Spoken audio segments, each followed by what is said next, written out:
8 साल पहले मैं राजधानी का क्राउन प्रिंस था, लेकिन हालात ऐसे बदले कि मैं एक भिखारी बन गया। और उसी वक्त मेरी जिंदगी में सुमुयान आया, जिसने मुझे अपने घर ले जाकर एक नई जिंदगी दी। दिन में मैं उसका पर्सनल सेक्रेटरी बनकर उसकी कंपनी के सारे अफेयर्स हैंडल करता था, हर डिसीजन में उसका राइट हैंड था। और रात में मैं उसका स्वीट लवर बन जाता था। हर रात उसके साथ रहते हुए मैंने यही सोचा था कि अब यही मेरी पूरी जिंदगी है, मैं हमेशा उसके साथ ही रहूंगा। लेकिन सब कुछ तब बदल गया जब वो लड़का लिन जियांग हमारी जिंदगी में आया, और धीरे धीरे मुझे समझ आने लगा कि मैं उसके लिए कुछ भी नहीं, सिर्फ एक इस्तेमाल होने वाला टूल हूँ। हर दिन मैं उन दोनों को साथ देखता था, उनकी क्लोजनेस मुझे अंदर से तोड़ रही थी, लेकिन फिर भी मैं चुप था, क्योंकि कहीं ना कहीं मैं सच को एक्सेप्ट नहीं करना चाहता था। पर आखिरकार एक दिन मैंने डिसाइड कर लिया कि अब मुझे जाना होगा। उस दिन मैं उसके सामने खड़ा हुआ और शांत आवाज में कहा, मिस्टर सू, ये मेरा रिजेशन है। और अपने हाथ में पकड़ा हुआ रिजेशन लेटर मैंने टेबल पर रख दिया। मेरे सामने खड़ी सू मुयान की आंखों में ठंडापन था, उसका चेहरा बिल्कुल कोल्ड और एक्सप्रेशनलेस था। वो मुझे ऐसे देख रही थी जैसे मैं कोई गंदी चीज हूँ। पास में खड़ा लिन जियांग थोड़ा कंफ्यूज्ड था। उसने धीरे से कहा, ब्रदर शेन, ऐसा मत करो, क्या आप और मिस्टर सू के बीच कोई मिसअंडरस्टैंडिंग है? लेकिन मैं समझ चुका था कि ये सब सिर्फ दिखावा है। लिन जियांग हमेशा मासूम बनने का नाटक करता है ताकि वो सुमुयान के और करीब आ सके, और शायद इसी वजह से वो उसे इतने अच्छे से कंट्रोल कर पा रहा था। सुमुयान ने ठंडे लहजे में कहा, सोचो खुद। और मैं बस हल्के से सिर हिलाकर बोला, अगर और कुछ नहीं है तो मैं चलता हूँ। और बिना पीछे देखे वहां से निकल गया। जैसे ही मैं बाहर निकला, लिन जियांग के चेहरे पर छुपी हुई खुशी साफ दिख रही थी, लेकिन उसने तुरंत अपने इमोशंस को दबाते हुए कहा, मिस्टर सू, आप ब्रदर शेन को सच क्यों नहीं बताते? इस पर सू मुयान ने उसकी तरफ देखा और ठंडे अंदाज में बोला, शेन यानसी, वो सिर्फ मेरा रखा हुआ लवर है, एक डॉग है, वो अपने मास्टर को छोड़कर जा ही नहीं सकता। चिंता मत करो, अब आओ मेरे कंधे दबाओ। और लिन जियांग तुरंत उसके पीछे जाकर उसके कंधे दबाने लगा। कंपनी छोड़ने के बाद मैं सीधा उस विला में गया जहां मैं और सुमुयान साथ रहते थे। उस घर की हर छोटी चीज में मेरी यादें बसी हुई थी, लेकिन पिछले कुछ महीनों से वो शायद ही वहां आता था, और मुझे सोचने की जरूरत भी नहीं थी। मैं जानता था कि वो लिन जियांग के साथ बिजी है। मैं हल्के से मुस्कुराया और खुद से कहा, जब नया आता है तो पुराना भुला दिया जाता है। और फिर मैंने अपना सामान पैक करना शुरू किया। मैंने सिर्फ अपने कुछ कपड़े और अपना लैपटॉप लिया, बाकी सब कुछ वहीं छोड़ दिया। जैसे उस घर के साथ अपने सारे इमोशंस भी वहीं छोड़ रहा हूँ। जब मैं विला से बाहर निकला तो एक बार पीछे मुड़कर देखा, लेकिन इस बार मैंने खुद को रोका नहीं और बिना पीछे देखे आगे बढ़ गया। उस दिन धूप बिल्कुल परफेक्ट थी, जैसे कोई नई शुरुआत मेरा इंतजार कर रही हो। और सच में उस पल मेरे दिल में एक अजीब सा सुकून था। विला छोड़ते ही हाउसकीपर लीशु ने तुरंत सुमुयान को कॉल किया और बताया कि मिस्टर शेन अभी अभी आए थे और अपना सामान लेकर चले गए। लेकिन ये सुनकर भी सुमुयान के चेहरे पर कोई खास रिएक्शन नहीं था। उसने बस इतना सोचा कि वो कुछ दिनों में वापस आ जाएगा। 1 घंटे बाद मैं मोडू सिटी के सेंटर में अपने खुद के अपार्टमेंट पहुंचा। सच ये था कि मैंने काफी पहले से स्टॉक्स में इन्वेस्टमेंट शुरू कर दी थी, और सालों की मेहनत के बाद मेरे पास अपना हाउस, 19 शॉप्स, कई कंपनीज के शेयर्स और करीब 500 मिलियन की सेविंग्स थी। लेकिन क्योंकि मैं हमेशा सुमुयान के साथ रहता था, इसीलिए इस घर में कभी शिफ्ट नहीं हुआ। जैसे ही एलिवेटर का दरवाजा खुला और मैं बाहर निकला, मुझे उम्मीद नहीं थी कि वहां मेरी मुलाकात वेन जी से होगी, जो मोडू झुंडा इन्वेस्टमेंट ग्रुप का चेयरमैन है। और बिजनेस फील्ड में हम दोनों कई बार एक दूसरे से मिल चुके थे, इसलिए हम एक दूसरे को अच्छी तरह जानते थे। उसने मुझे देखकर सरप्राइज होकर कहा, शन्यान्सी, ये घर तुम्हारा है? और मैंने काल्मली जवाब दिया, यस मिस्टर वेन। फिर वो हल्के से हंसते हुए बोला, मैं अपनी की भूल गया हूँ, मैंने सेक्रेटरी को ऑफिस भेजा है स्पेयर की लेने, आने में 1 घंटा लगेगा। अगर तुम्हें प्रॉब्लम ना हो तो मेरे घर आकर वेट कर सकते हो। और मैंने सोचा कि अब मेरा सू मुयान से कोई कनेक्शन नहीं रहा, इसलिए मैंने उसका ऑफर एक्सेप्ट कर लिया। अंदर जाकर मैंने उसे पानी दिया और उसने मुझे ध्यान से देखते हुए पूछा, सुना है तुमने मिस्टर सू को छोड़ दिया? मैंने उसकी तरफ देखा और हल्की मुस्कान के साथ कहा, मिस्टर वैन को न्यूज जल्दी मिल जाती है। इस पर वो थोड़ा प्राउड होकर बोला, वो मुझे कई बार हरा चुका है, इसलिए मैं उस पर नजर रखता हूँ। फिर अचानक उसने मुझे गहराई से देखते हुए पूछा, तो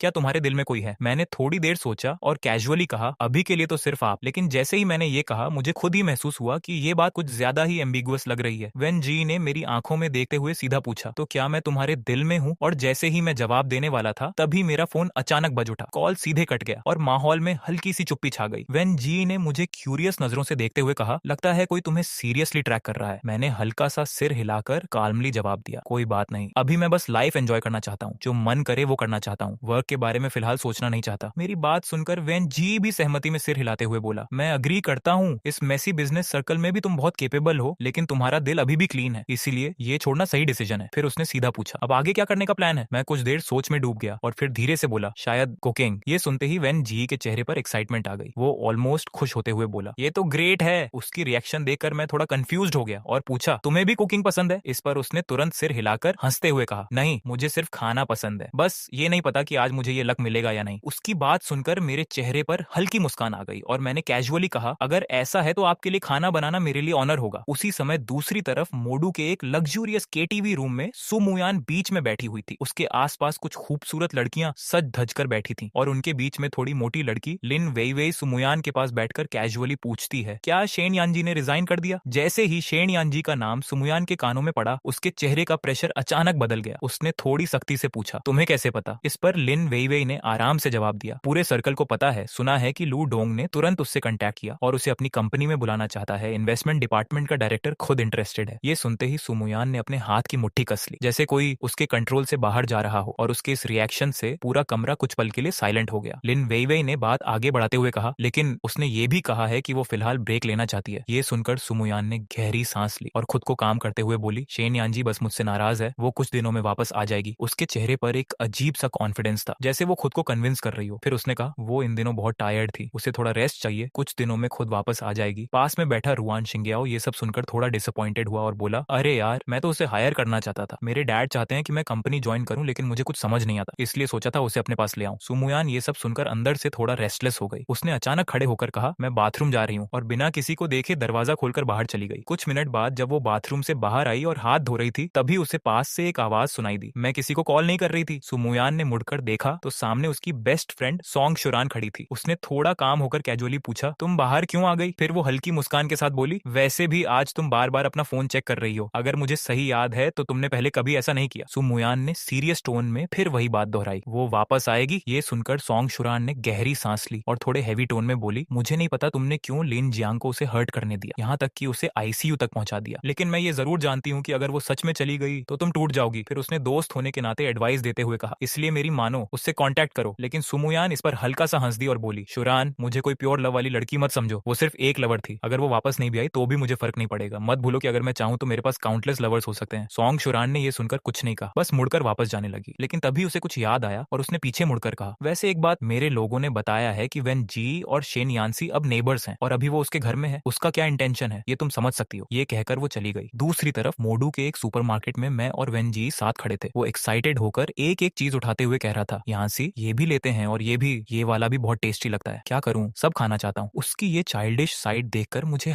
हल्की हंसी आ गई और मुझे याद आया कि पिछली बार मैं इतना रिलैक्स तब था जब मेरे पेरेंट्स जिंदा थे। मैंने उसे देखते हुए जेंटली मुस्कुराकर कहा, जो भी खाना है ले लो, मैं सब बना दूंगा। मेरी बात सुनकर वो जेन्युइनली खुश हो गया और बोला, तुम हर चीज में इतने परफेक्ट कैसे हो? चलो फिर मैं वेजिटेबल्स वॉश कर देता हूँ। उसके बाद किचन में हम दोनों साथ में काम करते हुए कैजुअली बात कर रहे थे। उसने पूछा, डैड ने कहा कि तुम अब किसी कंपनी में ज्वाइन नहीं करोगे तो आगे क्या करोगे? मैंने थोड़ा सोचकर कहा, पहले थोड़ा रेस्ट करूंगा, फिर रेगुलरली कुकिंग सीखूंगा, और अगर बहुत बोरिंग लगा तो कहीं सिक्योरिटी गार्ड की जॉब कर लूंगा। मेरी ये बात सुनकर वैन जी थोड़ा हंसते हुए बोला, सिक्योरिटी गार्ड? अगर तुमने ये जॉब की तो सोसाइटी की सारी सिंगल विमेन, वो अपनी बात पूरी भी नहीं कर पाया था कि तभी मेरा फोन बज उठा। मैंने स्क्रीन देखी तो मेरी आईब्राउज हल्की सी सिकुड़ गई। मैंने गहरी सांस ली और कॉल उठाते हुए कहा, अंकल ली। दूसरी तरफ से आवाज आई, मिस्टर शेन, मैडम आज ड्रंक है, क्या आपको पता है उनका स्टमक मेडिसिन कहाँ रखा है? मैंने एक पल चुप रहकर कामली जवाब दिया, बेडरूम के राइट साइड वाले कैबिनेट में, ऊपर से नीचे तीसरा कैबिनेट, मैंने कामली बताया। कुछ ही सेकंड्स बाद अंकल ली की आवाज आई, जी मिस्टर शेन, मिल गया, लेकिन मिस की तबीयत अभी ठीक नहीं है, क्या आप आकर उनका ख्याल रखेंगे? पहले होता तो मैं बिना सोचे तुरंत मान जाता, लेकिन आईसीयू के उन दिनों ने मुझे बहुत कुछ सिखा दिया था, इसलिए मैंने शांत लेकिन क्लियर टोन में कहा, अंकल ली, घर पर इतने नैनीज हैं, मैं नहीं आऊंगा, और मैं रिजाइन कर चुका हूँ। अब मेरा मिस्टर सू से कोई रिलेशन नहीं है, बेहतर होगा आगे से मुझे कांटेक्ट न करें। तभी मेरे पास खड़े वेनजी ने कैजुअली पूछा, तुम ये स्वॉलोज नेस्ट खाते हो? मैं एक पल के लिए रुका, फिर नॉर्मल होकर बोला, हाँ मेरे बोल में डाल दो। और फिर मैंने फोन पर कहा, अगर और कुछ नहीं है तो मैं कॉल रखता हूँ। कॉल कटते ही दूसरी तरफ अंकल ली लिविंग रूम में खड़े पसीना पोंछ रहे थे। मिस देखिए, सोफे पर बैठी सुमुयान का चेहरा गुस्से से काला पड़ चुका था। उसने दांत भींचते हुए कहा, वेनजी सच में वही है, डैम इट, वो दोनों साथ कैसे हो सकते हैं? उसकी मुट्ठी कस गई। स्वॉलोज नेस्ट तक शेयर कर रहे हैं, कितना क्लोज हो गए हैं। फिर उसने तुरंत आदेश दिया, अंकल ली, लिन जियांग को बुलाओ, और कुछ ही देर में कॉल लग गया। इधर खाना खत्म करने के बाद मैंने वैन जी को डोर तक छोड़ा और वापस आकर बेड पर लेट गया। कैजुअली अपने मोमेंट्स स्क्रॉल कर रहा था कि अचानक लिन जियांग का पोस्ट मेरी नजर में आया। एक सिंपल कैप्शन, एक खूबसूरत दिन का खूबसूरत एंडिंग होना चाहिए, और साथ में फोटो जिसमें वो एक रिंग पकड़े हुए था। वो रिंग जो मैंने खुद सुमुयान के लिए खरीदी थी, लेकिन उसने कभी नहीं चाहा कि कंपनी में कोई हमारे रिलेशन के बारे में जाने। उसने कभी मुझे ओपनली एक्सेप्ट नहीं किया, और अब वही रिंग लिन जियांग के हाथ में थी, जैसे एक साइलेंट ऑफिशियल अनाउंसमेंट। ये सोचकर मैंने हल्का सा हंसते हुए सिर हिलाया, छोड़ो अब इन सब बातों का क्या मतलब, और मन ही मन कहा, वो अपनी सनी रोड चले, मैं अपनी पॉइजनस ब्रिज, जैसे हमारा रास्ता पूरी तरह अलग हो चुका हो। उसी वक्त दूसरी तरफ सू मुयन फोन पर सोंग शुरान से बात कर रही थी। सोंग शुरान ने सीधे कहा, अगर मुझे सही याद है तो ये रिंग शेन यानसी का तुम्हें दिया पहला गिफ्ट था, और तुमने उसे सीधे लिन जियांग को दे दिया। ये प्रैक्टिकली एक अनाउंसमेंट है। उसकी आवाज में साफ सरप्राइज था। वैसे भी लिन जियांग कुछ खास नहीं लगता, थोड़ा स्कीमिंग भी है, लेकिन सुमुयान ने इसे कैजुअली डिसमिस करते हुए कहा, बस एक रिंग ही तो है, कोई खास कीमत नहीं। उसे पसंद आई तो दे दी। सॉन्ग शुरान ने गहरी सांस लेते हुए कहा, तुम बिजनेस में इतनी स्मार्ट हो लेकिन इस मामले में क्लियरली नहीं देख पा रही। फिर उसने टायर्ड होकर कॉल कट कर दिया। कॉल खत्म होने के बाद सू मुयन बैल्कनी में खड़ी होकर नीचे जाती हुई कार्स को देखती रही। शहर बहुत बड़ा था, इतना बड़ा कि अगर दो लोग खुद कोशिश न करें तो शायद कभी दोबारा मिल ही ना पाए। 8 साल में ये पहली बार था जब उनके बीच ना कोई खबर थी ना कोई मुलाकात। थोड़ी देर बाद वो बेडरूम में गई और अंदर के फेमिलियर लेआउट को देखती रही जो पहले उसे मीनिंगलेस लगता था, लेकिन आज वही सब उसे स्ट्रेंजली वार्म लग रहा था। वो बेड पर बैठ गई, फोन हाथ में लेकर कुछ देर हेजिटेट करती रही और फिर फाइनली नंबर डायल कर दिया। कॉल कनेक्ट होते ही उसकी ठंडी आवाज आई, आगे से अपने घर का गार्बेज खुद ले जाया करो। उसकी बात सुनकर मैं थोड़ा सरप्राइज्ड हुआ, फिर हल्की ठंडी हंसी के साथ बोला, सुडोंग, उन चीजों का अब मुझसे कोई लेना देना नहीं, जो करना है आप खुद कर लीजिए। मेरी बात सुनकर उसने फोन कसकर पकड़ लिया और कहा, शेन यान्सी, मजा आ गया बाहर जाकर। मैंने बिना इमोशन के जवाब दिया, सुडोंग, कुछ बेकार चीजों को फेंक देना ही सही है, और खर्चे की बात है तो इस महीने की मेरी सैलरी अभी मिली नहीं, उसी को कॉस्ट समझ लेना। ये कहकर मैंने बिना एक सेकंड रुके कॉल कट कर दिया। अगली सुबह मैं हमेशा की तरह जल्दी उठ गया। पार्क में सुबह की फ्रेश हवा में जॉगिंग करते हुए मुझे एक अलग ही शांति महसूस हो रही थी। वहां सिर्फ कुछ बूढ़े लोग और कपल्स थे और इस सिंपल रूटीन ने मेरे दिमाग को पूरी तरह रिलैक्स कर दिया, जैसे जिंदगी धीरे धीरे नॉर्मल हो रही हो। वापस आते वक्त मेरी मुलाकात वेनजी से हुई जो अभी अभी उठा था। मैंने कैजुअली कहा, क्या खाना है, जो बोलोगे बना दूंगा। सिर्फ 15 मिनट में 2 बोल्स टोमेटो एग नूडल्स तैयार होकर टेबल पर आ गए, लेकिन खाने से पहले ही वेनजी अचानक बोला, रुको, पहले फ्रेंड सर्कल पोस्ट करता हूँ। और उसने तुरंत नूडल्स की फोटो ली, यहाँ तक कि मेरे हाथ और उंगलियों को भी फ्रेम में ले लिया। उसी वक्त दूसरी तरफ सुमुयान लिविंग रूम में बैठी थी। उसके सामने रखा खाना टेस्ट करते ही उसने भौहें सिकोड़ ली। इतना सॉल्टी क्यों है? उसकी आवाज सुनते ही आसपास खड़े सभी लोग कांप गए। उन्हें पता था कि प्रॉब्लम खाने में नहीं बल्कि उस इंसान की कमी में है जो पहले ये सब बनाता था, लेकिन कोई ये बोलने की हिम्मत नहीं कर पाया। सबने सिर झुका लिया। अंकल ली धीरे से बोला, मिस, मैं दूसरा बना देता हूँ। लेकिन सू मुयन ने ठंडे स्वर में कहा, जरूरत नहीं, मैं यही खाऊंगी। और फिर उसने धीरे धीरे वही खाना खाना शुरू किया, साथ ही फोन उठाकर अपने फ्रेंड सर्कल स्क्रॉल करने लगी जैसे कुछ ढूंढ रही हो। जब सू मुयन ने वेनजी का फ्रेंड सर्कल देखा तो उसके दिमाग में तुरंत एक ही ख्याल आया, क्या ये दोनों कल साथ ही रह रहे थे? ये सोचते ही उसने गुस्से में चॉपस्टिक्स जोर से टेबल पर रख दी और बिना कुछ कहे विला से बाहर निकल गई। उधर मैं और वैन जी खाना खत्म कर चुके थे। वो खड़ी हुई हल्की सी स्माइल के साथ बोली, मैं ब्रशिंग करके आती हूँ, आज तुमने बहुत मेहनत की। मैंने भी मजाक में मुस्कुराते हुए कहा, तो इसका रिवॉर्ड क्या मिलेगा? मेरी बात सुनकर वो कुछ सेकंड्स के लिए सीरियसली सोचने लगी और फिर अचानक बोली, क्यों ना तुम मुझसे शादी कर लो। उसकी ये बात सुनकर मैं हंस पड़ा। अरे वाह, अगर तुम्हारी कंपनी को पता चल गया कि उनकी ब्यूटी प्रेसिडेंट मेरे साथ भाग रही है तो लोग हार्ट ब्रेक्ड हो जाएंगे। लेकिन वेन जी ने बिना हंसे सीधे कॉन्फिडेंट टोन में कहा, ऐसा कुछ नहीं होगा, तो तय रहा, मैं तुमसे शादी करूंगी, ब्रदर नहीं हस्बैंड। ये बोलकर जैसे उसे डर लगा कि मैं मना ना कर दूं, वो जल्दी से बोल और चॉपस्टिक्स उठाकर किचन में चली गई। मैं उसकी पीठ को देखते हुए थोड़ी देर खामोश खड़ा रहा। दिल में एक अजीब सा इंफीरियोरिटी का एहसास आया। चाहे मैं कितना भी सक्सेसफुल क्यों ना बन जाऊं, सच ये था कि मैं कभी सुमुयान का लवर था और ये आइडेंटिटी शायद कभी पूरी तरह मिट नहीं सकती। ये सोचकर मैं भी किचन में चला गया और धीरे से बोला, जी एक बात कहूं? उसने मुड़कर मुझे देखा। उसकी आंखों में सॉफ्टनेस थी। मैंने सीरियस होकर कहा, तुम मेरे और सुमुयान के पास्ट के बारे में जानती हो, इसलिए तुम्हें मेरे साथ ऐसा करने की जरूरत नहीं है। मैं इतना अच्छा इंसान नहीं हूँ। मेरी बात सुनकर वेन जी ने अपने हाथ रोक दिए। उसकी आंखें और भी जेंटल हो गईं। वो मेरे पास आकर बोली, तुम खुद को बैड गाय क्यों समझते हो? सिर्फ इसलिए क्योंकि तुम किसी के लवर थे? लेकिन सुमुयान मैरिड नहीं थी। तुम किसी का घर तोड़ने वाले थर्ड पार्टी नहीं थे, इसीलिए इसे लवर नहीं, एक नॉर्मल रिलेशनशिप कहा जाता है। उसकी बातें सुनकर मैं चुप हो गया। वो आगे बोली, अगर इस नजर से देखो तो तुम बहुत लॉयल हो। डैड भी कहते हैं कि तुम चीजों को बहुत साफ तरीके से समझते हो। मैं हल्का सा मुस्कुराया। ये आइडियाज बदलना नहीं, ये सच है। वेन जी ने मेरी आंखों में देखते हुए फर्मली कहा, तो फिर खुद को बैड गाय मत कहो। मेरी नजर में तुम दुनिया के सबसे अच्छे लड़के हो। ये कहते हुए वो मेरे और करीब आ गई। उसकी आवाज में वार्मथ थी। और अगर अगली बार तुम मुझे रिजेक्ट भी करो तो ये मत कहना कि तुम बुरे हो, बस ये कहना कि हम कंपैटिबल नहीं है, समझे? मैंने उसकी आंखों में सिंसेरिटी देखी। दिल में एक हल्की सी गर्माहट फैल गई और मैंने धीरे से कहा, थैंक यू। ये सिंपल वर्ड्स मेरे दिल से निकले थे, क्योंकि पहली बार मुझे लगा कि शायद मुझे खुद को कम समझने की जरूरत नहीं है। वेन जी हंस पड़ी, सिल्ली, अब जब बात हो ही गई है तो मैं भी एक्सक्यूजेस नहीं बनाऊंगी, आज से मैं यहीं रहूंगी। उसकी बात सुनकर मैं थोड़ा चौंक गया, लेकिन वो तुरंत मुस्कुराते हुए बोली, आखिर मुझे तुम्हें परस्यू भी तो करना है, उसके लिए साथ रहना जरूरी है, थोड़ा टाइम स्पेंड करेंगे, क्या कहते हो? उसने उम्मीद भरी नजरों से मुझे देखा और मैंने हल्का सा सिर हिलाकर कहा, ठीक है, क्योंकि जब मैंने अतीत को छोड़ने का फैसला कर लिया है तो शायद एक नई शुरुआत ट्राई करना गलत नहीं होगा। उसी दिन वेनजी को काम पर जाना था, इसीलिए वो सुबह 8 बजे निकल गई। पीछे घर में सिर्फ मैं और उसका छोड़ा हुआ प्रिजर्व्ड एग था। घर में अकेले रहते हुए मुझे लगा कि एक पेट होना भी अच्छा होता है। तभी अचानक डोर पर नॉक हुआ। मैंने सोचा शायद वेनजी कुछ भूल गई होगी, लेकिन जैसे ही दरवाजा खोला सामने सुमुयान खड़ी थी। मैं थोड़ा चौंक गया। मिस्टर सू, आप यहाँ? उसकी ठंडी नजरें मुझे अनकंफर्टेबल कर रही थी। वो हल्का सा हंसते हुए बोली, मैं क्यों नहीं आ सकती? या तुम्हें डर है कि मैं कुछ देख लूंगी जैसे वेनजी? उसकी बात में साफ जेलसी थी। मैंने खुद को संभालते हुए कहा, आप यहाँ क्यों आई हैं? वो अचानक टोन बदलकर सार्कास्टिकली बोली, तो तुमने रिजाइन इसलिए किया ताकि नया इंसान ढूंढ सको? इतने साल साल मेरे लवर रहे अब वेन जी के लवर बन गए। उसकी बातें तानों से भरी थी। या फिर जब वो तुमसे बोर हो जाएगी तो किसी 60 साल की रिच वुमन के पास चले जाओगे। उसकी ये बातें सुनकर मेरा पेशेंस खत्म हो गया। मैंने ठंडे स्वर में कहा, मिस्टर सू बस कीजिए। लेकिन वो हंसती रही। तभी उसकी नजर पास रखे प्रिजर्व्ड एग पर पड़ी। उसने इशारा करते हुए कहा, ये डॉग भी यहाँ है, मतलब तुम दोनों साथ रह रहे हो। फिर उसने अपने बैग से एक बैंक कार्ड निकाला और टेबल पर फेंकते हुए बोली, इसमें 1 मिलियन यूएन है, इसे इस बार की फीस समझ लो। उस पल ह्यूमिलिएशन की एक लहर मेरे अंदर उठी। मैं खुद को रोक नहीं पाया और मैंने उसे जोर से थप्पड़ मार दिया। मेरी आवाज सख्त थी। मिस्टर सू आप हद पार कर रही हैं। मैंने गहरी सांस लेते हुए कहा, आपने मेरी मदद की थी, मैं मानता हूँ, लेकिन मैंने भी 8 साल कंपनी को दिए हैं। जो वैल्यू मैंने दी है वो एक 100 बिलियन से कम नहीं होगी। और आईसीयू में भी मैंने आपके लिए सब सहा। मेरी आवाज में दर्द और गुस्सा दोनों था। तो अब आपके एहसान मेरे लिए खत्म हो चुके हैं। अब मैं बस अपने लिए जीना चाहता हूँ। हमारा अब कोई रिश्ता नहीं है, इसलिए यहीं खत्म करते हैं। मेरे शब्द साफ और फाइनल थे और सुमुयान बस खड़ी रह गई, अपने गाल को छूते हुए, जैसे पहली बार उसे सच्चाई का एहसास हुआ हो। वो जाते जाते मेरी तरफ मुड़ी और ठंडी नजरों से देखते हुए बोली, शेन यान्सी तुम्हें पता होना चाहिए, मुझे आज तक किसी ने हाथ नहीं उठाया, तुम पहले हो। इतना कहकर सुमुयान बिना पीछे देखे चली गई। मैं वहीं खड़ा उसकी जाती हुई पीठ को देखता रहा और मेरे दिल में एक अजीब सा भारीपन आ गया। मैंने हमेशा सोचा था कि ये रिश्ता एक डिसेंट तरीके से खत्म होगा, लेकिन आखिर में ये इतना बिटर और अनबियरेबल हो जाएगा, ये मैंने कभी नहीं सोचा था। उधर सुमुयान कार में बैठी थी। उसका चेहरा बिल्कुल ठंडा और आंखें खाली थीं। उसने फोन निकाला और अपने बेस्ट फ्रेंड ग्रुप में मैसेज किया, ओल्ड प्लेस, आज ड्रिंक मेरी तरफ से। थोड़ी ही देर में वो के टीवी पहुंच गई और बिना रुके एक के बाद एक ग्लास पीने लगी, जैसे वो शराब नहीं बल्कि अपने इमोशंस को खत्म कर रही हो। उसे इस हालत में देखकर सॉन्ग शुरान ने उसका हाथ पकड़कर रोका, अगर तुम ऐसे पीती रही तो हॉस्पिटल पहुंच जाओगी, खुद को इतना टॉर्चर मत करो। लेकिन सू मुयन ने हल्के और टूटे हुए टोन में कहा, मैं जानती हूँ मैं क्या कर रही हूँ, और फिर से ग्लास उठा लिया। उसी समय मैं घर पर पिडेन के साथ खेल रहा था कि अचानक सॉन्ग शुरान का कॉल आया। उसकी आवाज में अर्जेंसी थी। शेन यान्ची, मोयन खुद को मार डालने जैसा पी रही है, अगर ऐसा चलता रहा तो प्रॉब्लम हो जाएगी, क्या तुम आ सकते हो? उसकी बात सुनकर मैं कुछ पल के लिए चुप रहा, फिर ठंडे स्वर में बोला, मिस सॉन्ग, मेरा और मिस सू का अब कोई रिलेशन नहीं है। लेकिन वो फिर बोली, मुझे पता है लिन जियांग की गलती है, लेकिन पुराने रिश्ते के लिए ही सही आकर एक बार बात कर लो। मैंने हल्की सी कोल्ड हंसी के साथ कहा, अगर उस समय सच में प्यार होता तो मैं रिजाइन नहीं करता, लिन जियांग को कॉल करो, वही हैंडल करेगा। ये कहकर मैंने बिना हेजिटेशन के कॉल कट कर दिया। उधर के टीवी में सू मुयान की हालत और खराब होती जा रही थी। सॉन्ग शुरान ने उसे देखकर एक लंबी सांस ली। शायद वो सोच रही थी कि नशे में ही सही उसका दर्द थोड़ा कम हो जाएगा, लेकिन जैसे जैसे सुमुयान एक के बाद एक ग्लास पीती गई, सबको उसके गाल पर पड़ा हैंडप्रिंट दिख गया और सभी समझ गए कि कुछ सीरियस हुआ है। आखिरकार सॉन्ग शुरान ने उठकर उसके हाथ से ग्लास छीन लिया और गुस्से में बोली, क्या खुद को मारना चाहती हो? सुमुयान ने उसे गुस्से और दर्द भरी नजरों से देखा। क्या मुझे इतना भी हक नहीं है कि मैं खुद को भूल जाऊं? उसकी आवाज कांप रही थी। सॉन्ग शुरान ने सॉफ्टली कहा, कम से कम बताओ तो सही क्या हुआ? कुछ पल की चुप्पी के बाद सुमुयान ने ठंडी सांस लेते हुए कहा, शेन यान्सी वैन जीई के साथ रह रहा है। उसके शब्दों में एक दबा हुआ गुस्सा और दर्द था। वो मेरे सबसे बड़े राइवल के साथ रह रहा है। क्यों? आखिर क्यों? ये सुनकर वहां मौजूद सभी लोग शॉक्ड रह गए। किसी को समझ नहीं आ रहा था कि क्या कहें। सुमुयान ने सिर झुका लिया। उसकी आवाज भारी हो गई, और ये थप्पड़ उसने मारा, और सच कहूं तो मैं डिजर्व करती थी। उसने हल्की सी कड़वी हंसी के साथ कहा, मैं भूल गई थी कि वो कितना सेल्फ रिस्पेक्ट वाला इंसान है। फिर उसने बॉटल उठाई और सीधे उससे पीने लगी। अब शायद उसकी नजर में मैं सबसे नफरत करने वाली इंसान बन चुकी हूँ। तभी अचानक उसका फोन बज उठा। स्क्रीन पर लिन जियांग का नाम था। उसने कॉल उठाया। दूसरी तरफ से रोने की आवाज आई, चेयरमैन सॉरी, मुझसे प्रॉब्लम हो गई। वो सही से बोल भी नहीं पा रहा था। सुमुयान ने ठंडे स्वर में पूछा, क्या हुआ? लिन जियांग हिचकते हुए बोला, मैंने कॉन्ट्रैक्ट में डेसिमल पॉइंट गलत डाल दिया और सामने वाले मिस्टर लू ने मुझे डांटा, तो मैंने भी गुस्से में उन्हें जवाब दे दिया। सुमुयान ने बिना इमोशन के सब सुना। उसके चेहरे पर कोई रिएक्शन नहीं था। उसने ठंडे स्वर में कहा, डेसिमल गलत डालना तुम्हारी एबिलिटी की प्रॉब्लम है, गलती करके रोना और क्लाइंट से लड़ना ये स्टुपिडिटी है। फिर उसने फोन दूसरे पर्सन को देने को कहा। डीप ब्रेथ लेकर अपने गुस्से को दबाते हुए बोली, हेलो। दूसरी तरफ से आवाज आई, चेयरमैन मिस्टर लू बहुत नाराज हैं, उन्हें लगता है हमने रिस्पेक्ट नहीं दी, शायद कोऑपरेशन विथड्रॉ हो सकता है। सुमुयान ने बिना एक पल सोचे कोल्ड टोन में कहा, विथड्रॉ करना है तो कर दो। सामने वाला तुरंत बोला, लेकिन ये लॉन्ग टर्म कोऑपरेशन है, इसे ऐसे छोड़ना सही नहीं होगा। लेकिन सुमुयान ने बात खत्म करते हुए कहा, बस कोऑपरेशन कैंसिल, और उसने कॉल कट कर दिया। इस पूरी सिचुएशन को देखकर लिन जियांग के चेहरे पर एक छुपी हुई खुशी थी, जैसे उसका प्लान काम कर गया हो। जब मुझे इस बात का पता चला तो मैं हैरान रह गया। ये इंसान पागल हो गया है क्या? इतनी बड़ी डील सिर्फ लिन जियांग की गलती पर कैंसिल कर दी। लेकिन फिर मैंने खुद को रोका। अब मेरा उस कंपनी से कोई लेना देना नहीं था, इसीलिए सोचना बेकार था। दोपहर होने वाली थी। मैंने कैजुअली वेन जी को मैसेज किया, आज लंच के लिए घर आ रही हो? और कुछ ही सेकंड्स में उसका रिप्लाई आ गया, जैसे वो पहले से ही वेट कर रही हो। तुम चाहती हो कि मैं तुम्हारे बारे में सोचूं या नहीं? मैंने हल्के टीजिंग टोन में मैसेज किया। तुरंत वेन जी का रिप्लाई आया, ऑफ कोर्स चाहती हूँ, लेकिन आज तो मैं किसी को बहुत मिस कर रही हूँ। उसका ये मैसेज पढ़कर मेरे चेहरे पर मुस्कान आ गई। मैंने प्लेफुल अंदाज में रिप्लाई किया, और फिर मजबूरी में तुम्हें मेरी याद आ गई। कुछ ही सेकंड्स में उसका एंग्री इमोजी आ गया। उसकी ये नॉटी एटीट्यूड देखकर मैं हंस पड़ा। मैंने फिर लिखा, चलो अब लैंग्वेज ठीक से अरेंज करके दोबारा बोलो। उसने तुरंत जवाब दिया, ठीक है, हाँ मैं तुम्हें मिस कर रही हूँ, हैप्पी। मैंने शॉर्ट रिप्लाई किया, सोच रहा हूँ। वो हंसते हुए हुए लिखती है, हो हे बस यही सही जवाब है, मैं दोपहर तक घर आ जाऊंगी। मैंने भी तुरंत रिप्लाई किया, ठीक है मैं लंच बनाऊंगा, क्या खाना है? उसने बिना सोचे लिखा, कुछ भी, तुम जो बनाओगे वही पसंद है। उसका ये जवाब पढ़कर मेरे अंदर एक अजीब सी वार्मत आई। मैंने कैजुअली रिप्लाई किया, ठीक है मैं डिसाइड कर लेता हूँ। दूसरी तरफ कंपनी का कॉल खत्म करने के बाद सू मुयन फिर से सामने रखी वाइन पीने लगी। सॉन्ग शुरान उसे देखती रही और अंदर ही अंदर साई करते हुए सोची, काश इसे बाद में रिग्रेट ना करना पड़े। तभी सुमुयान का फोन बजा। उसने स्क्रीन देखी और तुरंत कॉल उठाया। ये उसके फादर का कॉल था। उसने सिर्फ इतना कहा, ठीक है समझ गई, और बिना ज्यादा बात किए कॉल कट कर दिया। सॉन्ग शुरान ने उसके एक्सप्रेशन देखकर पूछा, क्या हुआ मुयान? सू मुयान ने शॉर्ट रिप्लाई दिया, डैड ने घर बुलाया है। दोनों के बीच हमेशा से रिलेशन अच्छा नहीं रहा था। उसके पेरेंट्स ने कंपनी जीरो से शुरू की थी, लेकिन कुछ ही समय बाद उसकी मदर ने घर संभालना शुरू कर दिया और उसके फादर बाहर गलत रास्तों में पड़ गए। जब सच सामने आया तो उसकी मदर को हार्ट अटैक आया और उनकी डेथ हो गई। उस समय सू मुयन सिर्फ 14 साल की थी। तभी से उसके और उसके फादर के बीच हर मुलाकात एक लड़ाई में बदल जाती थी। सॉन्ग शुरान ने हेजिटेंट होकर कहा, मैं तुम्हारे साथ चलूं? लेकिन सुमुयान ने सिर हिलाकर कहा, जरूरत नहीं, मैं खुद जाऊंगी, और बिना रुके रूम से निकल गई। करीब 3 घंटे बाद वो शहर के बाहर स्थित अपने पुराने विला पहुंची, जहां वो 18 साल की उम्र तक रहती थी। उस जगह पर कदम रखते ही उसे हमेशा एक घुटन महसूस होती थी, क्योंकि वहीं उसकी मदर की मौत की यादें जुड़ी थी। ड्राइवर ने कंसर्न के साथ पूछा, मिस आप ठीक हैं? उसने धीरे से कहा, मैं ठीक हूँ। लेकिन ये जवाब जितना ड्राइवर के लिए था उतना ही खुद को समझाने के लिए भी। वो धीरे धीरे अंदर गई। लिविंग रूम में उसका फादर सोफे पर बैठा था। उम्र 50 से ऊपर होने के बावजूद उसके अंदर एक अलग ही एलिगेंस थी। सुमुयान ठंडे अंदाज में सामने बैठ गई और बोली, मुझे क्यों बुलाया? उसकी आवाज में ठंडापन और हल्की भारीपन थी। उसके फादर ने उसकी हालत देखकर पूछा, काफी पी रखी है? सू मुयन ने भौहें सिकोड़कर कहा, इससे आपको क्या? फिर सीधा बोली, अगर कुछ कहना है तो कहिए, नहीं तो मैं जा रही हूँ। उसके फादर ने सीधे पूछा, शेन यांची के साथ क्या हुआ? उसने रिजाइन क्यों किया? सू मुयन ने हल्की इरिटेशन के साथ कहा, और क्या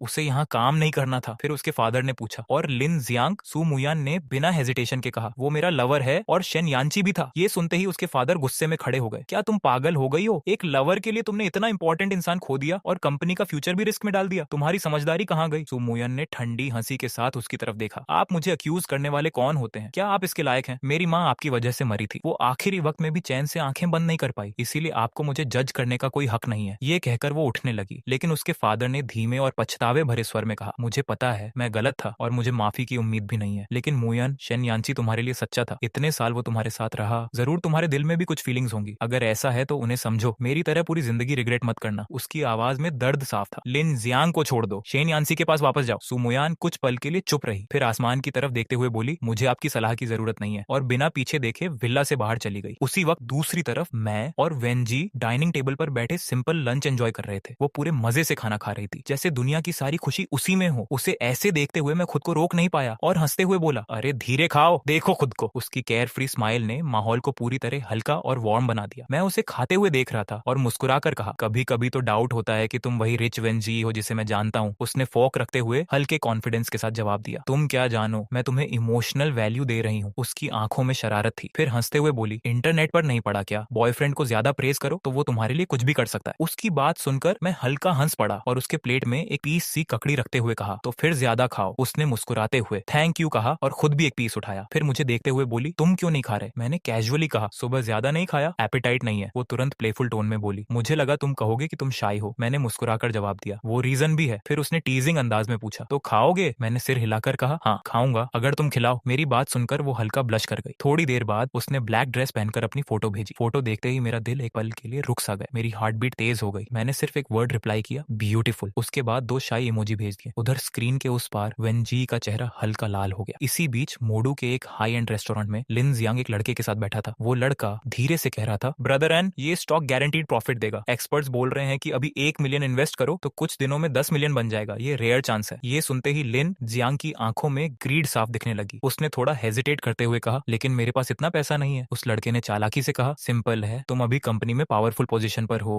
थोड़ा पैसा अरेंज करना मुश्किल नहीं है, बाद में प्रॉफिट से क्वाइटली वापस कर देना, परफेक्ट प्लान है। ये सुनकर लिन जियांग ने मुट्ठी भींच ली, जैसे उसने डिसीजन ले लिया हो। इधर मैं और वेन जी भी उसी तरह एक हाई एंड रेस्टोरेंट में बैठे थे। चारों तरफ रिच और फेमस लोग थे। उसने मेनू देखते हुए मजाक में पूछा, तुम्हें डर नहीं लगता कि मैं तुम्हें बैंकरप्ट कर दूंगी? मैंने हंसते हुए कहा, अगर तुम मुझे खा जाओगी तो मुझे ही तुम्हें फीड करना पड़ेगा। मेरी ये बात सुनते ही उसकी आंखें चमक उठी। उसने तुरंत पूछा, अभी क्या कहा तुमने? उसके चेहरे की एक्साइटमेंट देखकर मैं जानबूझकर अनजान बन गया। मैंने कुछ नहीं कहा, लेकिन वो ऑलमोस्ट रिक्वेस्ट करते हुए बोली, नहीं तुमने कहा था, प्लीज फिर से बोलो। उसका ये क्यूट और स्लाइटली क्लिंजी बिहेवियर देखकर मैं मुस्कुरा दिया। ठीक है, मैं तुम्हें फीड करूंगा। ये सुनते ही वो एक मिस्चीवियस स्माइल के साथ बोली, याद रखना ये तुमने खुद कहा है। फिर मैंने मजाक में कहा, कहा, लेकिन तुम्हारी कंपनी को लॉस हो जाएगा। हम दोनों हंस पड़े। ऑर्डर देने के बाद मैंने मेन्यू रख दिया और आसपास नजर घुमाई। ये जगह मेरे लिए नई नहीं थी, मैं पहले भी सुमुयान के साथ यहाँ कई बार आ चुका था। फर्क बस इतना था कि तब मैं हमेशा परफेक्टली ड्रेसअप होकर आता था, क्योंकि वो चाहती थी कि मैं उसके साथ डिसेंट दिखूं। ये सोचते ही मैं थोड़ा खो गया। तभी अचानक मुझे अपने पैर पर हल्का सा टच महसूस हुआ। मैंने नीचे देखा तो वैन जी अपनी लॉन्ग ब्लैक लेग्स से मुझे टीज कर रही थी। उसकी आंखों में प्लेफुल स्पार्क था। मैंने हल्का सा सिर उठाकर उसकी तरफ देखा। वो अब फिर से काल्म और कंपोज्ड बिजनेस एलीट बन चुकी थी। मैंने मुस्कुराकर कहा, कुछ नहीं, बस पुराने दिन याद आ गए। तभी अचानक रेस्टोरेंट के एंट्रेंस की तरफ मेरी नजर गई और मैंने देखा सू मुयन और सॉन्ग शुरान अंदर आ रहे थे। मेरी आईब्राउज हल्की सी सिकुड़ गई। वहीं वेन जी ने भी मेरे एक्सप्रेशन में चेंज नोटिस किया और पीछे मुड़कर देखा। सू मुयान का चेहरा इंस्टेंटली ठंडा हो गया। सॉन्ग शुरान ने धीरे से कहा, मोयान चलो कहीं और चलते हैं। लेकिन सू मुयान ने सिर हिलाकर कहा, जरूरत नहीं, अगर वो यहाँ आ सकते हैं तो हम भी आ सकते हैं। ये कहकर वो सीधे हमारी तरफ बढ़ी। मेरे सामने आकर हल्की सी मुस्कान के साथ बोली, क्या कोइंसिडेंस है मिस्टर सू, यहाँ मिलेंगे ये सोचा नहीं था। मैंने भी काल्मली नाइफ नीचे रखते हुए उसकी तरफ देखा और कहा, हाँ सच में कोइंसिडेंस है। उसके बाद वो कुछ नहीं बोली, बस अपनी ठंडी और गहरी नजरों से मुझे देखती रही, जैसे बहुत कुछ कहना बाकी हो। मैंने शांत होकर पूछा, मिस्टर सू अब क्या हुआ? लेकिन सू मुयान का चेहरा पहले से ज्यादा ठंडा हो चुका था। उसने हल्की सी सांस छोड़कर कहा, कुछ नहीं, बस मैं सोच रही थी कि वेन जी की टाइमिंग और एबिलिटी सच में बहुत अच्छी है, लेकिन थोड़ा ऑकवर्ड भी लग रहा है। उसके शब्दों से माहौल अचानक भारी हो गया। पास बैठी सॉन्ग शुरान ने तुरंत उसकी आर्म पकड़कर हल्का सा इशारा किया कि वो चुप रहे, लेकिन सुमुयान रुकी नहीं। वो सीधे वैन जी की तरफ देखते हुए बोली, क्या तुम चाहती हो कि मैं तुम्हें अपनी चीजें दे दूं? तुमने कहा था फ्यूनरल जैसा, है ना? ये सुनकर वैन जी ने हल्की ठंडी मुस्कान के साथ जवाब दिया, छोड़ो, मैं उन लोगों में से नहीं हूँ जो हर चीज में उलझते हैं। मुझे सिर्फ वही चाहिए जो मुझे पसंद है, और मैं सिर्फ शेन यान्सी को चाहती हूँ। उसकी आवाज साफ और कॉन्फिडेंट थी। मेरी जिंदगी में सिर्फ वही है, और ऑनेस्टली मुझे तुम्हारा थैंक यू करना चाहिए। अगर तुम नहीं होती तो शायद मेरा और यान्सी का कोई चांस ही नहीं बनता। ये सुनते ही सुमुयान का चेहरा तुरंत बदल गया। उसकी आंखें सीधी मेरी तरफ आ गईं और वो धीरे लेकिन सख्त आवाज में बोली, क्या तुम दोनों सच में साथ हो? उस पल पूरे रेस्टोरेंट में साइलेंस फैल गया। हर नजर मेरी तरफ थी। मैं हल्का सा मुस्कुराया और बिना ज्यादा ड्रामा के कामली कहा, हाँ। मेरे इस सिंपल जवाब के साथ वेन जी के चेहरे पर इंस्टेंटली एक ब्राइट स्माइल आ गई। उसकी आंखों में हल्का सा प्राइड था। वहीं सू मुयन की मुट्ठियां कस गईं, जैसे वो खुद को रोक रही हो। कुछ सेकंड्स बाद उसने भारी आवाज में कहा, ठीक है, बहुत अच्छा, लेकिन बाद में रिग्रेट मत करना। मैंने उसकी तरफ देखकर हल्का सा मुस्कुराते हुए कहा, मुझे नहीं लगता कि मुझे कोई रिग्रेट होगा। मेरी बात सुनकर वो मुझे एक लॉन्ग स्टेयर देती रही और फिर धीरे से मुड़ी। चलो, उसने कहा और बिना पीछे देखे वहां से चली गई। उसके पीछे सॉन्ग शुरान ने एक गहरी सांस ली और उसके साथ बाहर निकल गई। जाते जाते उसने बस इतना पूछा, मोयान क्या तुम सच में उससे प्यार करती हो? सू मोयान के कदम कुछ पल के लिए रुक गए। उसने सिर झुकाकर धीरे से कहा, मुझे नहीं पता प्यार क्या होता है, लेकिन इतना जानती हूँ कि मेरा दिल अब बहुत हर्ट है। उसकी आवाज में पहली बार कमजोरी थी। फिर वो आगे बढ़ गई। उधर रेस्टोरेंट के बाहर मैं नेचुरली वेन जी का बैग उठा चुका था। वो हल्का सा मुस्कुराई और बोली, अगर हम बॉयफ्रेंड गर्लफ्रेंड हैं तो हाथ पकड़ना तो अलाउड है ना? उसने खुद ही मेरा हाथ पकड़ लिया। उसकी हथेली थोड़ी ठंडी लेकिन सॉफ्ट थी। हल्की हवा चल रही थी। वो अचानक बोली, फोटो ले। मैंने सिर हिलाया। उसने तुरंत हमारे हाथों की फोटो क्लिक की और कैप्शन सोचते हुए बोली, वेन एंड क्या लिखूं? उसने भौहें उठाई। मैंने धीरे से कहा, बस वी। वो हल्का सा हंस पड़ी। सिंपल लेकिन परफेक्ट। फिर हम दोनों साथ साथ चलने लगे। कैपिटल सिटी की रात रोशनी से भरी थी। सड़कें लाल नीली लाइट से चमक रही थी और हर तरफ यंग लोगों की आवाजें थी। एक बार हम बार के पास से गुजरे जहाँ लाउड म्यूजिक बाहर तक आ रहा था। वो मुड़ी और मजाक में बोली, अंदर चले? मैंने सिर हिलाया, नहीं, ये जगह मेरे लिए नहीं है। वो मुस्कुराई, तुम सच में बहुत सीरियस टाइप हो, एकदम कैडरे जैसे। फिर हल्के टीजिंग टोन में बोली, लेकिन शायद यही चीज मुझे पसंद है। उसने मेरा आर्म पकड़ लिया और बोली, और मैं तो तुम्हारी पर्सनालिटी से ज्यादा तुम्हें पसंद करती हूँ। मैंने हल्का सा पूछा, मेरी लुक्स से नहीं? ये सुनते ही उसका चेहरा तुरंत लाल हो गया। शट अप, तुम खुद की इतनी तारीफ क्यों कर रहे हो? मैं हंस पड़ा, मैं तो बस पूछ रहा था। वो हल्की नाराजगी दिखाते हुए बोली, मैं ऐसी नहीं हूँ। फिर अचानक वो थोड़ा आगे भाग गई, जैसे कोई बच्चा खेल रहा हो। मैं उसके पीछे चल पड़ा। हम दोनों सच में एक पल के लिए दो बच्चों जैसे लग रहे थे। फिर वो अचानक रुकी, मुड़ी और धीरे से पूछा, किस करेंगे? उसकी बात सुनते ही हवा भी जैसे रुक गई। स्ट्रीट लाइट के नीचे हम दोनों अकेले थे। मैंने धीरे से झुककर उसके करीब आया। वो बिना हेजिटेशन मेरे सामने खड़ी रही और फिर उसने हल्के से आंखें बंद कर ली। उसी पल हम दोनों ने एक किस शेयर किया। उसी वक्त कुछ दूरी पर एक अंधेरी जगह में सू मुयान खड़ी थी। उसकी आंखों के सामने वही सीन था और वो बस हमें देखती रह गई, बिना कुछ कहे, बिना हिले। उस रात सू मुयान का चेहरा हल्का सा बदल गया। उसकी नजरें नीचे झुक गईं और वो बिना कुछ बोले अंधेरे में गायब हो गई, जैसे उसने अपने अंदर का सारा इमोशन दबा दिया हो। अगली सुबह वो सीधे कंपनी पहुंची। माहौल बिल्कुल नॉर्मल था, लेकिन उसके अंदर कुछ टूटा हुआ सा था। तभी लिन जियांग पहले से वहां खड़ा था और मुस्कुराते हुए आगे आया। मिस्टर सू, उसने हल्की फॉर्मल स्माइल दी। सू मुयान ने बस सिर हिलाकर रिस्पॉन्स दिया, लेकिन लिन जियांग थोड़ा हेजिटेट करते हुए बोला, मुयान, क्या मैं तुम्हारे विला में मूव कर सकता हूँ? वहाँ अक्सर नॉइज और फाइट्स की आवाज आती है। सू मुयान ने तुरंत भौहें सिकोड़ ली और ठंडे स्वर में कहा, मैंने तुम्हें दूसरी जगह शिफ्ट करने का अरेंजमेंट कर दिया है। ये सुनकर लिन जियांग के चेहरे पर हल्का डिससेटिस्फैक्शन आया, लेकिन उसने उसे तुरंत हाइड कर लिया और सिर झुकाकर बोला, ठीक है, और क्वाइटली वहां से चला गया। दूसरी तरफ घर पर वेन जिए अब पूरी तरह मेरे साथ एक क्लिंजी क्यूट गर्लफ्रेंड की तरह बिहेव कर रही थी। हर फ्री मोमेंट में वो मेरे पास आ जाती। मुझे देखकर बच्चा सा मुंह बनाते हुए बोली, मुझे ऑफिस नहीं जाना। मैं मुस्कुराया, अगर तुम काम नहीं करोगी तो मुझे कौन संभालेगा? वो मेरे पास और करीब आकर बोली, सच में अब समझ आया कि राजा लोग इतनी जल्दी क्यों खो जाते थे। उसकी आंखों में हल्की सी प्लेफुल ऑब्सेशन थी। मैंने हल्का सा हंसते हुए पूछा, इतना ज्यादा? उसकी आंखें चमक उठी। हाँ सच में। फिर उसने इनोसेंट फेस बनाकर कहा, तो रिवॉर्ड में क्या मिलेगा? मैंने पूछा, क्या चाहिए? वो तुरंत बोली, 3 किसेस नहीं 5 किसेस। और फिर शरारती अंदाज में विंक किया। मैं मुस्कुराया और कहा, ठीक है। ये सुनकर वो खुश होकर चली गई। मैं सोफा पर बैठकर टीवी ऑन करने ही वाला था कि तभी फोन बजा। स्क्रीन पर नाम था सुफुश। मैंने तुरंत कॉल उठाया। मिस्टर सु? दूसरी तरफ से शांत और मैच्योर आवाज आई, यानसी क्या तुम अभी फ्री हो? मैंने पूछा, जी कहिए। वो हल्की सांस लेकर बोला, असल में कुछ खास नहीं, बस तुम और मुयान के बारे में बात करनी थी। उसका टोन हैवी था। मैंने कुछ नहीं कहा, बस सुनता रहा। कुछ देर बाद हमने मीटिंग कैफे में डिसाइड की। जब मैं पहुंचा तो सूफू पहले से बैठा था। उसने हल्की मुस्कान के साथ कहा, सॉरी मैं जल्दी आ गया। मैंने कामली कहा, कोई बात नहीं। उसने पूछा, तुम्हारे क्या प्लान्स हैं? मैंने शांत होकर कहा, बस ब्रेक लेना चाहता हूँ, खुद को रिलैक्स करना चाहता हूँ। फिर उसने धीरे से पूछा, और मुयान? मैंने सीधा जवाब दिया, सब खत्म हो चुका है। मेरी आवाज में कोई इमोशन नहीं था। वो बेटर पर्सन डिजर्व करती है, लेकिन मैं वो नहीं हूँ। उसने फिर पूछा, क्या सच में तुम मूव ऑन कर चुके हो? मैंने हल्का सा सिर हिलाया, हाँ। उसने लंबी सांस ली, लगता है तुमने डिसीजन ले लिया है। मैं उठा और कहा, मिस्टर सु थैंक यू फॉर कंसर्न, और बाहर निकल गया। पीछे से उसकी धीमी आवाज आई, मुयान तुम बाद में रिग्रेट करोगी। लेकिन मैंने पीछे मुड़कर नहीं देखा। घर पहुंचते ही फोन फिर बजा। इस बार मैसेज था वेन जी का, हाउसकीपर टिप, अपनी क्यूट गर्लफ्रेंड को पिकअप करो, रिवॉर्ड में 3 किसेस मिलेंगे। मैं हंस पड़ा और रिप्लाई किया, रिसीव्ड। उसने तुरंत लिखा, लंच में क्या बनाओगे? मैंने पूछा, स्वीट एंड सावर रिब्स ठीक रहेगा? उसने तुरंत रिप्लाई किया, यस। फिर प्लेफुल टोन में लिखा, थैंक यू हनी, ये मेरी स्पेशलिटी है। मैंने कोट पहना और रिब्स लेने निकल गया। रास्ते में मैंने देखा कि ये सिंपल लाइफ कितनी पीसफुल लग रही है। तभी फोन फिर बजा। इस बार कॉल था लू जेयू का। यान्सी फ्री हो? उसने पूछा। मैंने हल्के मजाक में कहा, क्या हुआ? उसने एक सीरियस टोन में कहा, तुम जानते हो जंग इचन को? मैंने कहा, हाँ चाइल्डहुड फ्रेंड है। उसने बताया, उसका गेम रेडी है लेकिन फंडिंग और मार्केटिंग की प्रॉब्लम है। मैंने थोड़ी देर सोचा और कहा, गेम इंडस्ट्री रिस्की है लेकिन पोटेंशियल भी है। ठीक है 3 बजे उसे मेरे घर ले आओ। उसने पूछा, तुम सच में इन्वेस्ट करोगे? मैंने काल्मली कहा, देखेंगे। फिर उसने कैजुअली पूछा, और ये वेनजी वाली स्टोरी? मैंने शॉर्ट में कहा, लॉन्ग स्टोरी है, और कॉल कट कर दिया। मैं सुपरमार्केट गया रिब्स लिए। घर आकर खाना बनाया और टाइम देखा तो 11 बज चुके थे। मैंने फूड बॉक्स में पैक किया और वेन जी को पिकअप करने निकल पड़ा। पार्किंग में पहुंचकर मैंने फोटो भेजी। उसने तुरंत रिप्लाई किया, हे लव यू हस्बैंड। और उसी पल मुझे एहसास हुआ कि मेरी जिंदगी धीरे धीरे किसी और डायरेक्शन में जा रही है, बहुत हल्की, बहुत रियल और बहुत पीसफुल। मेरे अंदर एक हल्की सी वार्मथ थी, जैसे दिल के किसी कोने में मिठास भर गई हो। शायद यही वो फीलिंग थी जिसे लोग ट्रू लव कहते हैं। एक ऐसी फीलिंग जो पहले कभी नहीं हुई थी, सॉफ्ट, वार्म और नेचुरली हैप्पी। मैं मुस्कुराया और खुद से सोचने लगा कि ये सब कितना अलग है। तभी वेन जी कार में बैठते ही जोर से बोली, हस्बैंड। उसकी आवाज इतनी क्लियर और कॉन्फिडेंट थी कि मैं हंस पड़ा। आज वो पूरी तरह प्रोफेशनल लुक में थी। इयररिंग्स उसके फेस को एलिगेंट बना रहे थे और ब्लैक सिल्क सॉक्स उसकी मेच्योर ब्यूटी को और हाईलाइट कर रहे थे। मैंने हल्के मजाक में कहा, अगर तुम्हारे एम्प्लॉइज ने तुम्हें ऐसे देख लिया तो कंपनी में तुम्हारी इमेज तो गई। वो तुरंत मुस्कुराई, बस देखने दो, मैंने तो बॉयफ्रेंड को हस्बैंड ही कहा है, प्रॉब्लम क्या है? उसकी ये चाइल्डिश कॉन्फिडेंस देखकर मैं हल्के से उसकी नाक पकड़कर बोला, सिली। और कार के अंदर एक वार्म साइलेंस और हैप्पीनेस फैल गई। हम दोनों ऐसे बात कर रहे थे जैसे सब कुछ नेचुरल हो। घर पहुंचकर मैंने हॉट मील टेबल पर रखा। खुशबू फैलते ही वेन जी एक्साइटेड हो गई, इतना अच्छा स्मेल, किसका बॉयफ्रेंड इतना अच्छा खाना बनाता है? मैंने हंसकर कहा, अगर ऐसे ही तारीफ करती रही तो मेरा ईगो स्काई में उड़ जाएगा। वो तुरंत बोली, तो उड़ जाओ, मैं भी साथ उड़ूंगी। उसकी बातों में प्लेफुल टोन थी और उसे खुश देखकर मुझे अंदर से एक अलग ही सेटिस्फैक्शन मिल रहा था। खाना खाते वक्त उसने अपने हाथ से एक पीस रिब्स उठाकर मुझे दिया और सॉफ्ट वॉइस में बोली, हस्बैंड पहले खाओ। मैंने मुस्कुराकर कहा, सिली गर्ल, और एक बाइट लिया। वो मजे से खाना खा रही थी जैसे उसे दुनिया की कोई टेंशन ही ना हो। उसके चेहरे पर प्योर सेटिस्फैक्शन था। खाना खत्म होने के बाद वो अचानक उठी और बोली, आज मैं हेल्प करूंगी। मैंने कहा, नहीं तुम रेस्ट करो। लेकिन वो हंसते हुए किचन में चली गई। नो नो मैं करूंगी, और मैं भी उसके पीछे चला गया। हम दोनों साथ में किचन में डिशेस साफ करने लगे। उस सिंपल मोमेंट में एक स्ट्रेंज पीस और हैप्पीनेस थी, जैसे पूरी दुनिया शांत हो गई हो। दूसरी तरफ सू मुयन ऑफिस में बैठी हुई थी। उसका मूड काफी हैवी था। उसने टेबल पर डॉक्यूमेंट जोर से फेंक दिए और ठंडी आवाज में पूछा, ये कोऑपरेशन क्यों इतना एक्सपेंसिव हो गया? सबऑर्डिनेट ने डरते हुए जवाब दिया, सर पहले की प्राइसिंग डायरेक्टर शेन के पर्सनल रिलेशन की वजह से थी, इसलिए डिस्काउंट मिला था। अब वो नहीं है तो प्राइस बढ़ा दिया गया है। ये सुनकर सुमुयान का फेस और ठंडा हो गया। उसने सख्ती से कहा, तो अब ये डील नेगोशिएट करो और 3 दिन में रिजल्ट चाहिए। ऑफिस का माहौल टेंस हो गया। सब साइलेंट हो गए, लेकिन उसके अंदर एक अलग ही खालीपन बढ़ रहा था। उसे खुद महसूस हो रहा था कि जब से मैंने कंपनी छोड़ी है उसकी कंट्रोल और स्टेबिलिटी कहीं खो गई है। तभी डोर नॉक हुआ। एक स्टाफ अंदर आया। चेयरमैन, विला से न्यूज है। सुमुयान ने तुरंत पूछा, क्या? स्टाफ ने बताया, ओल्ड चेयरमैन ने आज मिस्टर शेन से मुलाकात की और उन्हें वापस कंपनी में आने के लिए कहा, लेकिन उन्होंने मना कर दिया। ये सुनकर सुमुयान हल्का सा मुस्कुराई। शेन यांची, तुम सच में सोचते हो कि वेन जी के साथ हमेशा रहोगे? उसके अंदर एक कोल्ड प्लान बनने लगा। बस देखते रहो, वेन फैमिली खुद इंटरफेरेंस करेगी। और उसने आदेश दिया, उसकी हर एक्टिविटी पर नजर रखो। इधर दोपहर में डोरबेल बजा। मैंने दरवाजा खोला तो सामने लू जेयू और जांग ईचन खड़े थे। जांग ईचन थका हुआ लग रहा था। उसके फेस पर स्ट्रेस साफ दिख रहा था। उसने धीरे से कहा, सॉरी इस समय डिस्टर्ब करने के लिए। मैंने काल्म होकर कहा, कोई बात नहीं, बिजनेस है तो टाइम कोई मैटर नहीं करता। और उन्हें उन्हें अंदर ले गया। एटमॉस्फेयर सीरियस हो गया क्योंकि अब ये सिर्फ फ्रेंडशिप नहीं बल्कि इन्वेस्टमेंट और फ्यूचर का मैटर था और मैं जानता था कि हर डिसीजन आगे की कहानी बदल सकता है। जांग इचेंग की आंखों में उस पल एक अलग ही कॉन्फिडेंस था, जैसे उसने अपनी पूरी जिंदगी इसी प्रोजेक्ट पर लगा दी हो। उसने बताया कि पिछले 3 सालों में उसने लगभग 100 मिलियन यूएन खुद इन्वेस्ट किया है और ये गेम उसका पैशन भी है और ड्रीम भी। उसकी आवाज में एक्साइटमेंट साफ थी। अगर मार्केटिंग सही हो गई तो यूजर्स इजीली 15 मिलियन तक पहुंच सकते हैं। ये सुनकर मैंने काल्मली पूछा, तुम जानते हो मार्केट में सबसे पॉपुलर गेम्स भी लगभग 5 मिलियन डेली यूजर्स पर हैं। उसने तुरंत कहा, मुझे पता है, लेकिन ये गेम सिर्फ प्रोडक्ट नहीं है, ये आर्ट है। उसकी बातों में थोड़ी मैडनेस थी लेकिन बिलीफ स्ट्रांग था। मैंने आगे पूछा, टोटल इन्वेस्टमेंट कितना चाहिए? उसने रिप्लाई किया, मार्केटिंग के लिए अभी 300 मिलियन चाहिए। लू जेयू ने 70 मिलियन अरेंज कर दिया है, अब 230 मिलियन की जरूरत है। फिर उसने उम्मीद से मेरी तरफ देखा और कहा, अगर आप इन्वेस्ट करते हैं तो हम आपको 35% शेयर्स देंगे। ये सुनकर मैंने थोड़ा सोचते हुए कहा, 45% चाहिए। उसके चेहरे पर हल्का टेंशन आ गया क्योंकि ये कंट्रोल का मैटर था, लेकिन मैंने शांत वॉइस में समझाया, 35% इक्विटी रखो, लेकिन वोटिंग राइट्स भी 35% ही रहेंगे और मैनेजमेंट तुम्हारे पास रहेगा। बस डिसीजन लेवल पे मेरा वीटो राइट होगा। अगर ये एक्सेप्ट करो तो मैं इन्वेस्टमेंट 300 मिलियन तक बढ़ा सकता हूँ। मैंने कॉन्ट्रैक्ट उसकी तरफ पुश किया और कहा, सोच लो। कुछ देर साइलेंस रहा और फिर उसने स्लोली सिर हिलाया। ठीक है, मैं एक्सेप्ट करता हूँ। मैंने हल्की सेटिस्फाइड स्माइल दी और कहा, टुमारो मॉर्निंग कॉन्ट्रैक्ट साइन कर लेते हैं। वो बोला, नो प्रॉब्लम। फॉर्मल बिजनेस बात खत्म होने के बाद माहौल थोड़ा रिलैक्स्ड हुआ। तभी लू जेयू ने मुस्कुराते हुए पूछा, और अब तुम और सु मुयान? ये सुनते ही मैंने शांत आवाज में कहा, खत्म हो चुका है। मेरी टोन में कोई इमोशन नहीं था। मैंने उसे 100 पॉइंट्स दिए थे, अब वो 0 हो चुका है। मैंने आगे कहा, उसके लिए हर मौका था, बस एक वर्ड कहना था, लेकिन उसने कुछ नहीं किया। अब वो चैप्टर मेरे लिए बंद था। तभी बातचीत हल्की होने लगी और बात वेन जी पर आ गई। लू जेयू हंसते हुए बोला, अब तो तुम्हारे फेस पर अलग ही स्वीटनेस है। मैंने हल्का सा मुस्कुराया लेकिन कुछ नहीं कहा। उसने आगे कहा, सच बोलूं तो वेन जी तुमसे ज्यादा सूटेबल लगती है। उसकी आंखों में तुम्हारे लिए लव साफ दिखता है। मैंने धीरे से कहा, हाँ वो अलग है। वो बोला, I hope you are right. मैं खिड़की से बाहर देखते हुए सोचने लगा कि शायद सच में ये रिश्ता अलग है, ज्यादा सिंपल, ज्यादा रियल। बातचीत खत्म होते होते लू जेयू ने हंसकर कहा, जल्दी तुम्हारी वेडिंग अटेंड करनी है? मैंने भी हल्के मजाक में कहा, उस दिन तुम ग्रूम नहीं बने तो मत आना। और कमरे में हल्की लाफ्टर फैल गई, लेकिन अंदर कहीं मुझे भी लग रहा था कि मेरी जिंदगी अब एक नए और शांत रास्ते पर जा रही है। मैं हल्के से मुस्कुराया और बोला, हाँ हाँ उस टाइम जरूर देखूंगा। वैसे मेरे लिए ब्राइड्समेड ढूंढ ली क्या? मेरे सवाल पर लू जेयू हंस पड़ा और कॉन्फिडेंटली बोला, डोंट वरी, प्रॉमिस करता हूँ जी सब अरेंज कर देगी। उसी पल मेरा फोन बजा और स्क्रीन पर नाम था वेन जी। मैंने कॉल उठाया तो उसकी आवाज थोड़ी नर्वस थी। हस्बैंड, आज रात मेरे घर डिनर है, फैमिली चाहती है तुम्हारा। मैं थोड़ा सरप्राइज्ड हुआ और मन में सोचा कि क्या ये सच में मीटिंग पेरेंट्स वाला मोमेंट है, इसीलिए बस शॉर्ट में बोला, ओके। उधर फोन रखते ही वेन जी के चेहरे पर एक खुश